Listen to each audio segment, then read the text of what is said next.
ሰላም ጤና ይስጥልኝ ውድ የብስራት ቴሌቪዥን የዩቲዩብ ቻናል ተከታታዮቻችን የብስራት ሀታ ፕሮግራማችን አሁን ጀምሯል።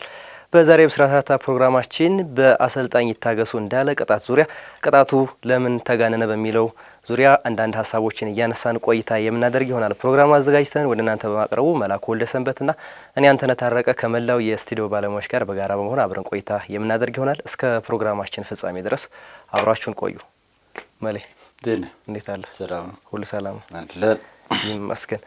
እንግዲህ ዛሬ በብስራት ሀታ ፕሮግራማችን ልናነሳ የወደድነው ጉዳይ እንግዲህ በሰሞኑ መነጋገሪያ የሆነ አንድ ርዕሰ ጉዳይ አለ። አሰልጣኝ ይታገሱ እንዳለ ቅጣት ከተጣለባቸው በኋላ እንግዲህ ቅጣቱ መነጋገሪያ ሆኗል። ቅጣቱስ ይህን ያክል ለምን መነጋገሪያ ሆነ?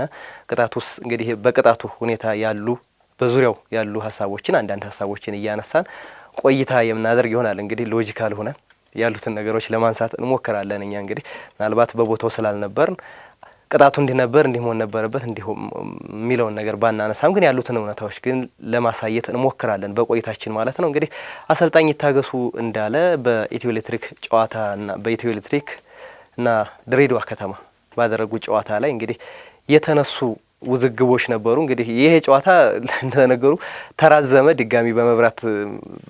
ድጋሚ አሁን በመብራት መጥፋትም ደግሞ እንደገና ጠዋት የተደረገ ጨዋታ ነበረ። እንግዲህ ለአሰልጣኝ ይታገሱ ሌላ ሰለባ አድርጓቸዋል። እንግዲህ በመጀመሪያው 45 ቀይ ካርድ አዩ በ44ኛው ደቂቃ ላይ እንግዲህ ከዛ በኋላ ከሜዳው ውጭ መልበሻ ክፍል ውስጥ በተነሱ ውዝግቦች ስድብ ተሳድቧል በሚል ሌላ ድጋሚ ቅጣት ተጥሎባቸው ቀይ ካርድ ላዩበት 3 ጨዋታ በድጋሚ ደግሞ ለዚህኛው ስድብ ለተሳደቡበት 6 ጨዋታ በኢትዮጵያ እግር ኳስ ፌዴሬሽን የዲሲፕሊን መመሪያ ሕግ መሰረት 6 ጨዋታ ተቀጥተው በተጨማሪ 15,000 ብር ቅጣት ተጥሎባቸው እንግዲህ ከዛ በኋላ ነገሮቹ የውዝግብ መንስኤ መሆን ጀምረዋል። እንግዲህ ድሬዳዋ ከተማም እንደ ክለብ ክስ አቅርቧል። እሳቸውም እንግዲህ እየሄዱበት ያለው መንገድ አለ።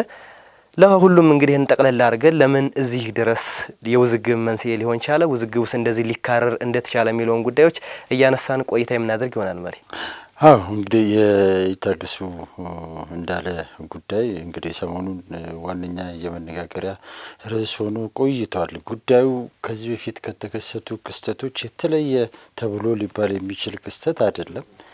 ነገር ግን ቅጣቱ ግን በጣም በከፍተኛ ሁኔታ በተለየ ሁኔታ በማህበራዊ ሚዲያው ላይ በጣም የተራገበበት ሁኔታ፣ አንዳንዱ ሁኔታዎች ደግሞ ወደ ስፖርት ቤተሰቡ ሲመጣ በተዛባ ሁኔታም የመጣ ማንጠብቃቸው ሰዎች ማይጠበቅ አስተያየት የሰጡበት ጭምር ነበረና ከዚህ በፊት እንግዲህ እንደምታውቀው አሰልጣኝ ገብረመድህን አሁን የሊጉ መሪ፣ ዘማሪያም ወልደ ጊዮርጊስ፣ ገብረ ክርስቶስ ቢራራ፣ ሌሎች አሰልጣኞችን በዚህ ቅርብ ጊዜያቶች ውስጥ ቅጣት ተጥሎባቸው 3 ወር 6 ወር ምናምን የተቀጡበት ሁኔታ አለ። ነገር ግን አሁን ይታገሱ እንዳለ ቅጣት ለምን ሊጋነን ቻለ? በዚህ ደረጃ ለምን ሊወራ ቻለ? እውነት በእለቱ ተከሰተ የተባለው ነገር አልተፈጸመም ብለህ እንድትጠራጠር ያደርግሃልና እንደተባለው ድርጊቱ በሜዳና ከሜዳ ውጪ የተደረጉ ድርጊቶች ናቸውና መፈጸማቸው ስፖርታዊ ባህሪው ቢሆንም ነገር ግን ወደ ሕዝብ ግን ሲመጡ ጥንቃቄ ይፈልጋል እና ሁሉም ወደ ግል ጉዳዩ የወሰደ ስፖርት ቤተሰቡን የሚያሳስት በስፖርት ቤተሰቡ ወይም በስፖርቱ አካባቢ ደግሞ ጤናማ ያልሆነ ግንኙነት እንዲፈጠር የሚያደርግ ነገር እየፈጠረ ነውና አንዳንድ ጊዜ ሰዎች ለግል ጥቅም ክብራቸው ሲሉ የሚወጡት መረጃ ስፖርቱ ላይ መጥፎ ጥላሸት እየቀባ እየመጣ ይገኛል። አሁንም ይቀጥላልና በዛሬው ርዕሰ ጉዳያችንም እንግዲህ ይህንን እንደ ዋነኛ አጀንዳ አድርገን የሄድንበት ምክንያት ይሄ ነገር መቆም አለበት። የስፖርቱ አመራሮች፣ የስፖርቱ አካላት ወደ ሕዝብ የሚሰጡት ነገር ኃላፊነት የተሞላበትና ጥንቃቄ ያለው መሆን አለበት የሚል ነውና ቅጣቱ አልፎ እንግዲህ ይህ ጉዳይ ወደ ሌላ አቅጣጫ ሄዷል። በወቅቱ ተቃራኒ የነበረውን ክለብ ጭምር ያስቆጣ ጉዳይ ሆኗል። ጉዳዩ ከዛም የዘለለ ነው። እንግዲህ በኋላ ላይ በዝርዝር የምንመለከተው ይሆናል።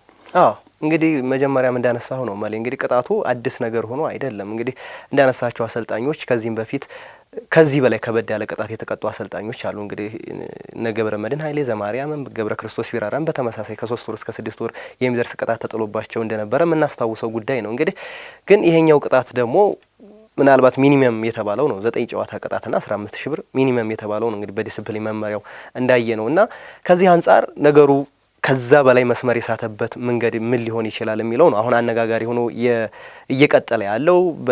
በየሁለቱም ጎኖች የሚነገሩ ነገሮች የሚነሱ ሀሳቦች ጥሩ አይደለም። እንዳልከውም ይሄኛውንም ክለብ ያስቆጣም ሀሳብ ሆኖ ተነስቷል። ድሬዳዋ ከተማም እንደ ክለብ ደግሞ የሄደበትም ነገር አለ። እንግዲህ ከዛ በኋላ እንደምናነሳው በቆይታችን እናነሳዋለን። ቀጣይ የተነሱ ሀሳቦች አሉ። በድሬዳዋ ከተማም በኩል እንደ ክለብ ያስገቡት ቅሬታ አለ።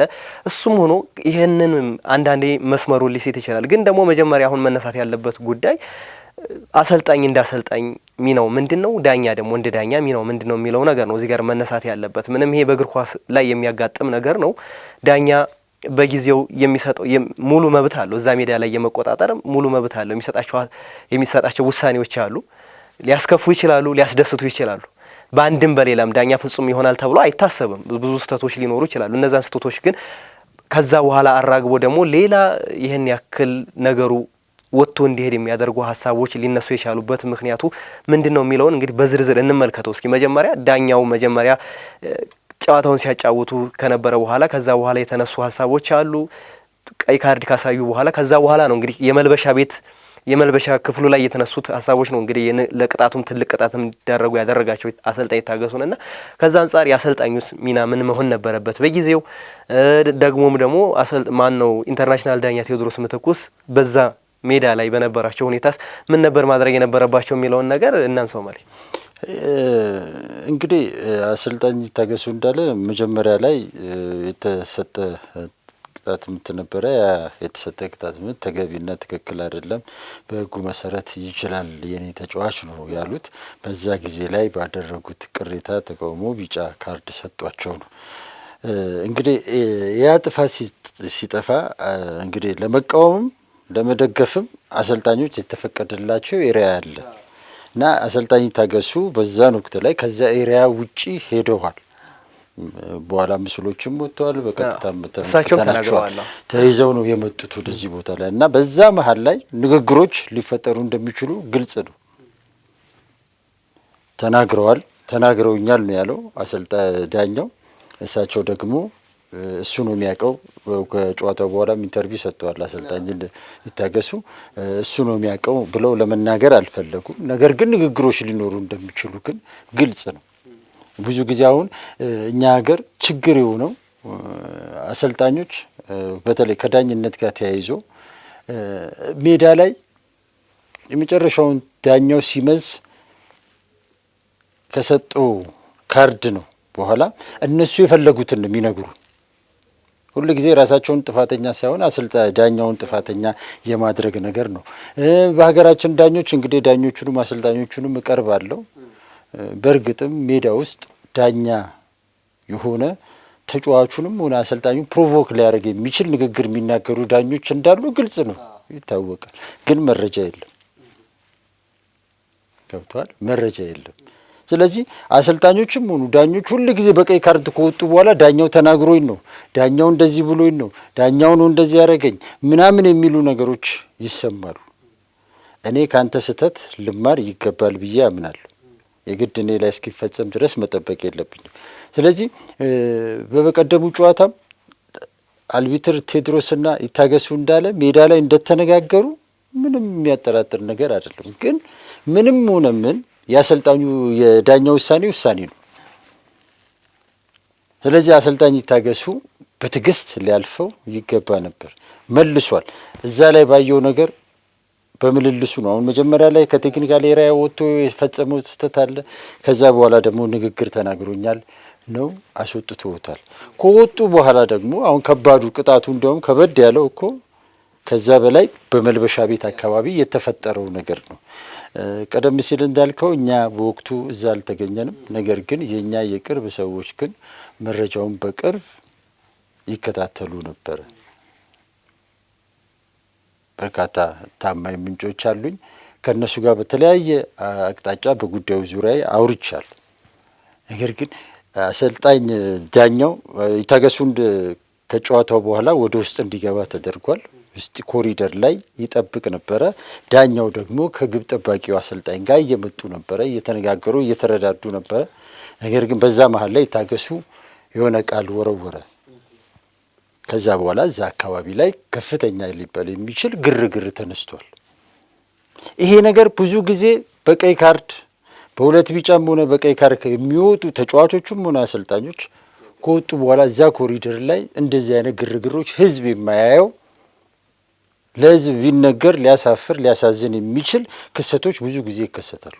በቀደምም ይሄ ሆኗል። አሰልጣኝ ይታገሱ ራሱን መቆጣጠር ያልቻለበት ሁኔታ ተፈጥሯል።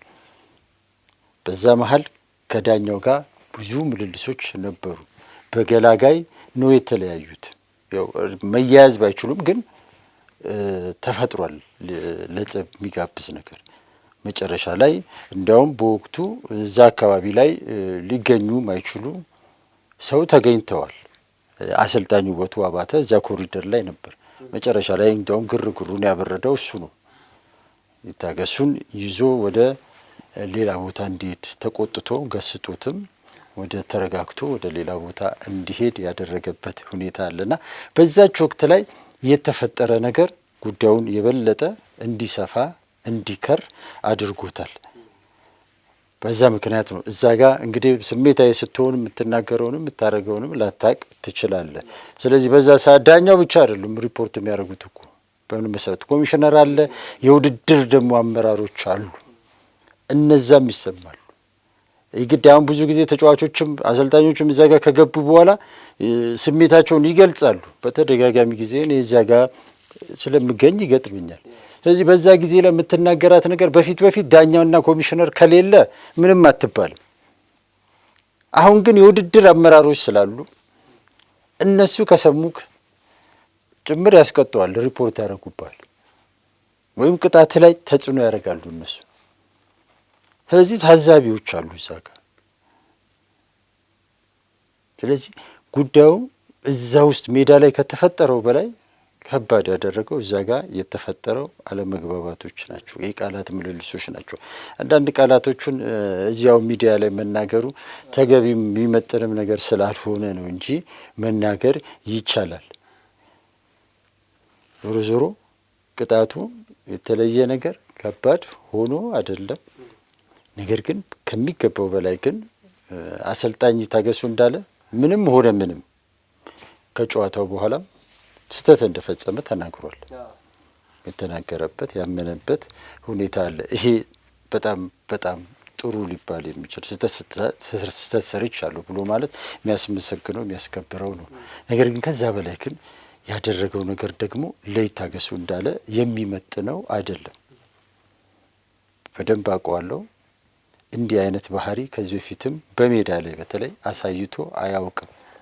ከዛ በኋላ ግን ያሳየው ባህሪ ግን በፍጹም ይታገሱን እንደ ወጣት አሰልጣኝ ወደፊት ብዙ ሊቆይ እንደሚችል አሰልጣኝ እንደዛ አይነት ሁኔታ በየትኛውም ሲቹዌሽን ውስጥ ቢሆን ሊያደርግ የማይገባው ነገር አድርጓል።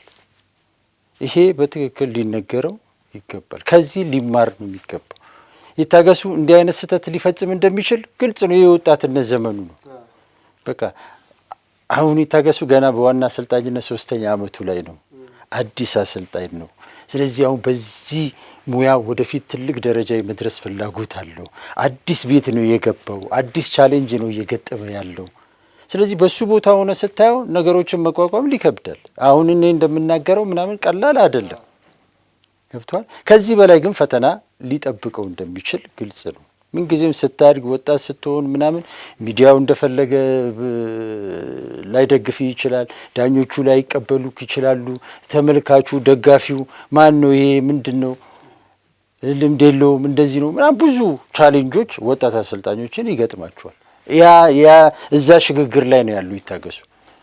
ስለዚህ እንዲህ ስሜታዊ እንዲሆን ያደረገው ይታገሱን ወጣትነቱ፣ አዲስ ቤት መሆኑ፣ ሶስተኛ ቲሙ ያለበት ሁኔታ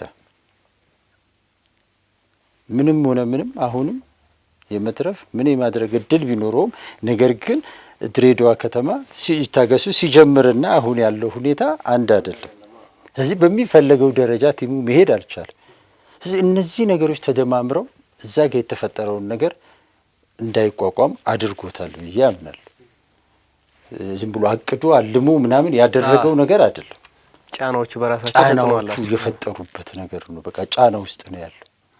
በቃ እንደ ወጣት አሰልጣኝ አሳይቼ እዚህ ደረጃ ይሄን አምጥቼ ምናምን ብለህ ነው የምትለውና እንዲህ አይነት ነገር ሲፈጠር መቋቋም አልቻለም እና ይሄ ፈተና ነው። ከዚህ ፈተና መማር ይገባዋል ይታገሱ።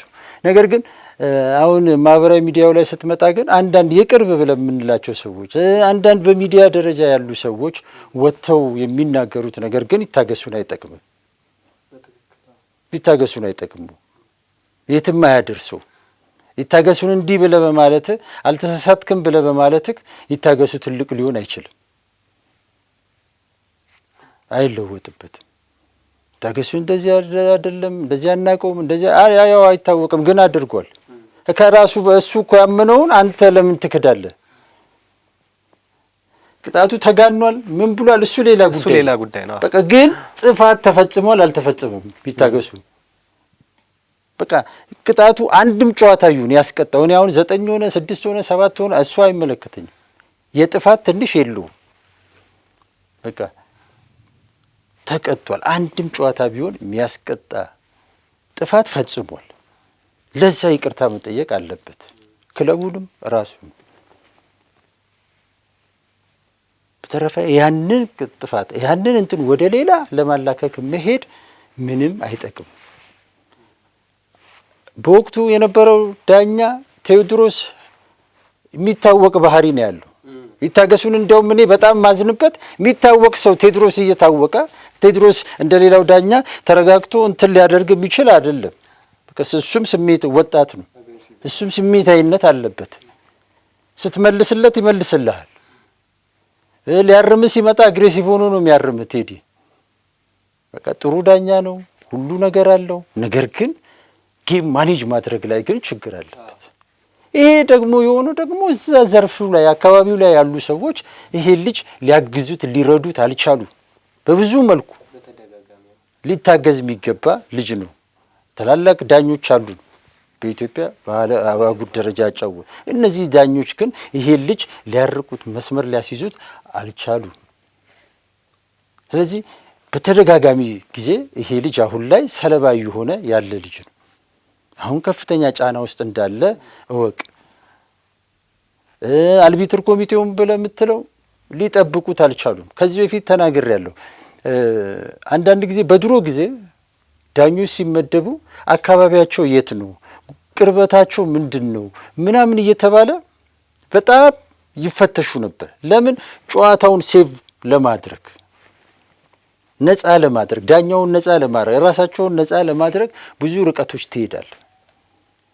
አሁን ያለው አልቢትር ኮሚቴ እንደዚህ አይነት ነገር ብዙ አያይም። በዚህ ዘመን እንደዚህ አይነት ነገር አያስፈልግም ሊባል ይችላል። ሰው እንደ ቤቱ እንጂ እንደ ጎረቤቱ አይኖርም። እንግሊዝ ውስጥ ያ ስለሰራ እኛ ሀገር ይሰራል ማለት አይደለም። በቃ ማናችንም ብንሆን ከሆነ ነገር ጋር ነገሮችን የማያያዝ ችግር አለ። የኢትዮጵያ ስፖርት ደግሞ በተለይ ከቅርብ ጊዜ ወዲህ ጉዳዩ የተፈጠረው ነገር ምንድን ነው የሚለውን ነገር ከማየት ይልቅ ማይታየውን ነገር ማየት የምንፈልግ ሰዎች ነን።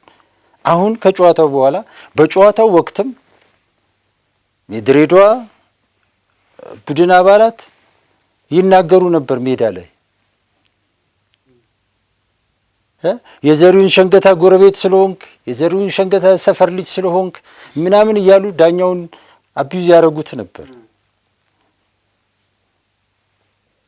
እንዴት እየተያያዘ ከመስመር እንደወጣ ሄደ ጨዋታው። ምንም ቴዎድሮስ ከዘሪሁን ሸንገታ ጋር ጎረቤት መሆን የሰፈር ልጅ መሆን ሜዳ ላይ ከነበረው እንቅስቃሴ ጋር ምንድን ነው የሚያገናኘው?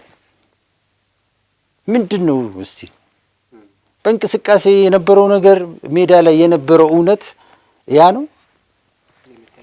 ስለዚህ ሜዳ ላይ የነበረም ችግር ከሌላ ነገር ጋር ማያያዝ ተገቢ ትክክል አይደለም። እንደ ዘሪሁን ሸንገታ ላልቅስ ብሎ ያለም አለ እዛ ላይ ዳኛውን ለመናገር። እነዚህ ሁሉ ነገሮች መልካም ናቸው ወይ? ዳኛውንስ በዚህ ደረጃ አቢዩዝ ማድረግ ያስፈልጋሉ? እንደዚህ ሆኖ የሚያጫውት ዳኛስ እንዴት ነው ፍትህ ለአንተ ሊሰጥ የሚችለው? ዘሪሁን ሸንገታ ከአንድ ሳምንት በፊት እንግዲህ በዳኛ ተበደልኩ ብሎ ሲያለቅስ የነበረ ነው። አሁን አንድ ሳምንት ባልሞላ ጊዜ ውስጥ ደግሞ እሱ ሊጠቀም የሚችልበት ነገር ምንድን ነው? አረ አንድ ሳምንት አይሞላም አይደለ ዘሪሁን ተንበርክኮ ሲያለቅስ የነበረው ፍትህ አጣው ብሎ እዛው ላይ ነው የገለጸው ስሜቱ። እዛው ላይ ስሜቱ ሜዳ ላይ ገልጿል። ዘሪሁን እንደ ይታገሱ እንደ ትላንትናው መናገር ሌላም ነገር ማድረግ ሳቅቶት ነው ያን ያደረገው። ግን የሚያስከትለው ችግር ገብቶታል ማለት ነው ዘሪሁን። ስለዚህ በቃ ምንም ማለት ካልቻለ ቅሬታን፣ ተቃውሞን፣ ደስታንም በተለያየ መልክ ነው አይደል የምትገልጸው። ይታገሰው መቋቋም አልቻለም፣ ተናገረ። ዘሪሁን ደግሞ አለቀሰና ሳየ። በቃ ቅሬታ ነው ተቃውሞ ነው የገለጸው ዘሪሁንም ቢሆን እና ግን ያንን ወደ ሌላ ነገር መተርጎም ያንተን ስህተት ለመሸፈን የሚካሄድበት ርቀት ልክ አይደለም። ይሄ ዳኛ እኮ ዘሪሁንን ከአንድም ሁለት ጊዜ በድሉታል። ተበድያለሁ በዚህ ዳኛ ብሎ ኮምፕሌን አድርጓል። ሌላው የሰፈሩ ልጅ የሚባለው ፋሲል ነው። ፋሲል አሁን ባለፈው ጨዋታ ላይ በዚሁ አመት ላይ በዚሁ ዳኛ ላይ ኮምፕሌን አድርጓል። ቅድም ልነግርህ የፈለኩት አልቢትር ኮሚቴ እንደዚህ አይነት ዳኝነት ላይ ሲመድቡ ብዙ ነገር ማየት አለባቸው ብዬ የምልህ ለዚህ ነው። ይሄ ዳኛ እንግዲህ በአንድ በኩል የሰፈሩን ልጆች ይጠቅማል ይባላል፣ በአንድ በኩል ደግሞ የሰፈሩ ልጆች ደግሞ የሚባሉት ደግሞ እኛን እየበደለን ነው እያሉ ነው። ስለዚህ ይህን መጠበቅ ይህን ባላንስ ማድረግ ያለበት የአወዳዳሪው አካል። ስለዚህ አወዳዳሪው አካል እንዲህ አይነት ነገሮች ላይ ጥንቃቄ ሊያደርግ ይገባል። በተረፈ ግን ውጤቱን ሜዳ ላይ የተከሰተውን ነገር ከሌላ ነገር ጋር አሁን የታገሱ ጉዳይ በጣም እየጦዘ ሲመጣ ኤልፓን ለማገዝ ተብሎ የተደረገ ሆን ተብሎ የተሰራ ሴራ የተቀናበረ ነገር ተደርጎ ነው እየተወሰደ ያለ። ይሄ ነገር ደግሞ የኤሌክትሪክን ሰዎች አስቆጥቷል። አንዳንድ የሚጻፉ ነገር ቅሬታ እንዳላቸው ገልጸውልናል እነሱም። ስለዚህ ይሄ መሆን የለበትም። እኔ አንተነን መውደድ መብቴ ነው። አንተነን መውደድ ግን መላኩን መጥላት ግን መሆን የለበትም። በቃ ውደደው እሱ ሌላ ሰው ለምን ትነካለህ? ኢትዮጵያ እግር ኳስ ላይ ይሄ እየተለመደ አሁንም በዚህ ጉዳይ ላይ ገኖ እየወጣ ያለው ይሄ ነገር ነው። እዚህ ጋር የተፈጠረን ስህተት ለመሸፈን ሲባል ሌላ ላይ ታርጋ መለጠፍ መቆም መቻል አለበት ብዬ አስባለሁ። እንግዲህ እንደዚህ አይነት ይሄ አንጃ የሚባል ነገር የሆነ ግሩፕ ፈጥሮ ነገሮችን የሆነ ነገር ሲፈጠር እነዛን ነገሮችን ማጦዝ ወይም ደግሞ እነዛን ነገሮች መስመር እንዲስቱ ማድረግ ለእግር ኳሱ የሚጠቅም አይደለም። ለእያንዳንዱ ለየግለሰቡ ራሱ የሚጠቅም ነው ብዬ አላስብም እኔ እንደግል።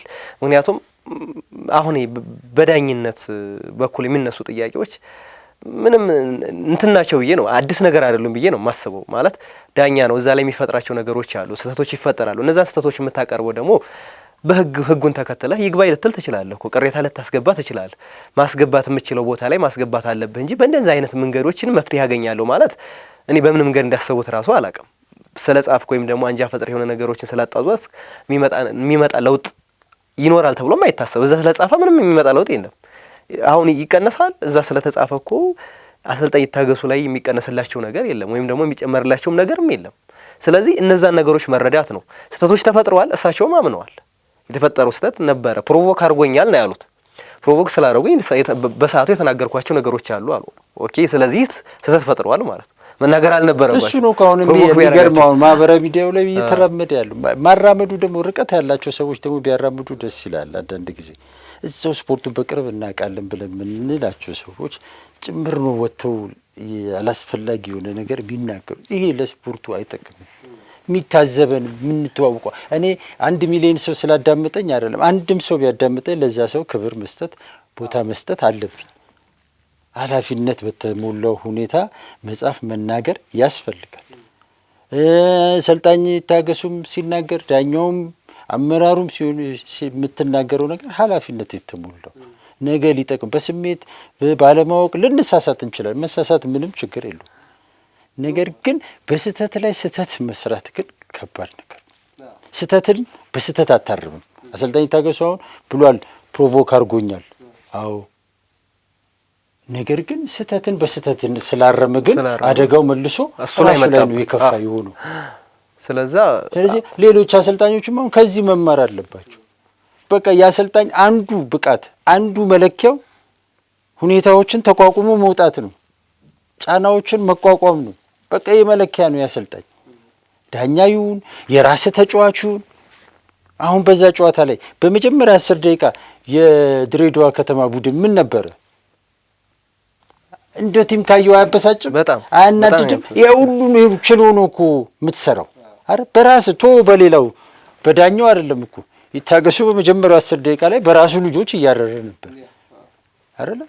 እግር ኳስ እንደዚህ ነው። ማን እንደሚያስከፋ ማን መቼ እንደሚያስደስት አታውቁም። ስለዚህ ያን ተቋቁመ ማለፍ መሄድ ይገባል።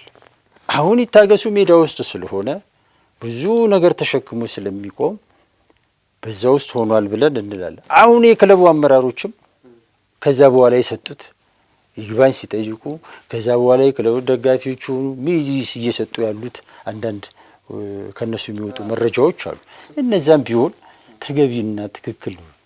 አሁን ድሬዳዋ እስካሁን 24 ጨዋታ 25 ጨዋታ ሲያደርግ 24 ጨዋታ ሲያደርግ የት ነው? በአንድ ጨዋታ ነው እንዴ ድሬዳዋ የሚወርደው? በአንድ ጨዋታ ነው እንዴ የድሬዳዋ ውጤት የሚወሰነው? አይደለም። ነገር ግን ጉዳዩን እዚህ ጋር ያለውን ስህተት ለመሸፈን ወደ ሌላ ሰው አቅጣጫ ማስቀየር ተገቢ ትክክል አይደለም። ድሬዳዋ ከተማ እኮ ላለፉት 10 ዓመታት ላለመውረድ ሲጫወት የነበረ ከ10ኛ በላይ ወጥቶ የማያውቅ ሁሌም በመጨረሻ ጨዋታዎች ላይ የሚተርፍ ቡድን ነው።